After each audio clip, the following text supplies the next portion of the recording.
The clock is ticking on local rules for a second summer of COVID. Phil Lindeman with your news from Avalanche Physical Therapy on Krystal 93. First, a 38-year-old local man was seriously injured yesterday afternoon in a suspected DUI crash on Highway 9 just north of Summit High School. The GMC Jimmy he was driving crashed and flipped in the northbound lanes around 4:30. His injuries were non-life-threatening. No one else was involved.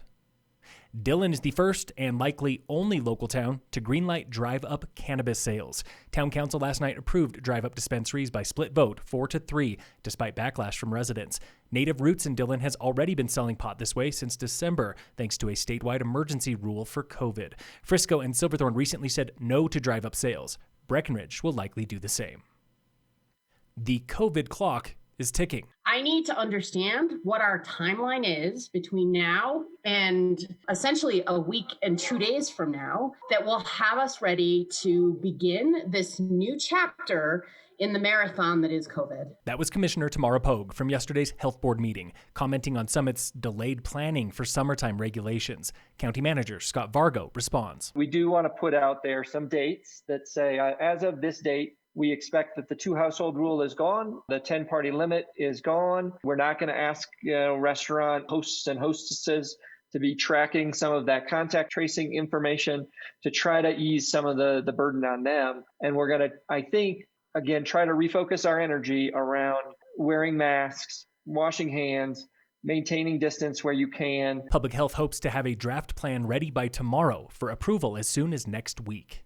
The county is brainstorming dozens of rules for summer, like this from Commissioner Josh Blanchard. The CDC is now coming out with all sorts of suggestions, sort of green lighting certain behaviors for people who have been vaccinated. Can we consider community vaccination rates or how people can engage if they have been vaccinated? But Health Director Amy Wineland says that is a slippery slope. We hear a lot about vaccine passports, which, on our resort call yesterday, we had a short discussion about that and how that would be really challenging to enforce that. Red Rocks recently said it is not interested in proof of vaccination for entry, but the state or individual counties could demand it.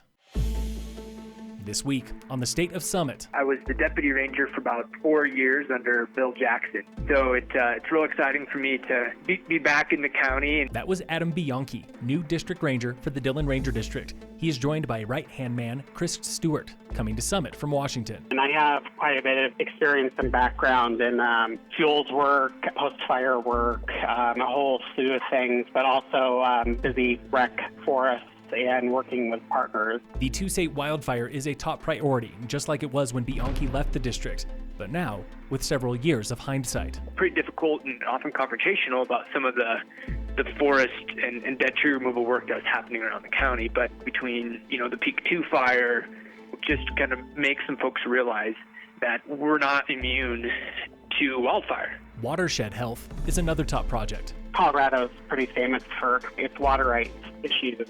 They also hope to balance growing interest with access locally, taking lessons from the first summer of COVID. We're doing our best to try to be as innovative as possible and continue to provide great service to folks. First day on the job for Bianchi and Stewart is later this month. Tune in again next Wednesday for the State of Summit on Krystal 93. In sports, the Rockies play the Diamondbacks tonight at 6:40. The Nuggets host the Spurs at 7. The Avalanche face the Wild at 7. And in local sports, brought to you by American Family Insurance, the Weiss Agency, Summit High Girls Rugby is playing inter-squad scrimmages today. Loveland Masters Ski Club is the top team in the state. Loveland skiers swept the final 2 events of the season this past weekend at Ski Cooper, clinching the team title for the Rocky Mountain Division. That makes 15 titles for Coach Ron Emery in his career. Phil Lindeman with your news from Avalanche Physical Therapy on Krystal 93.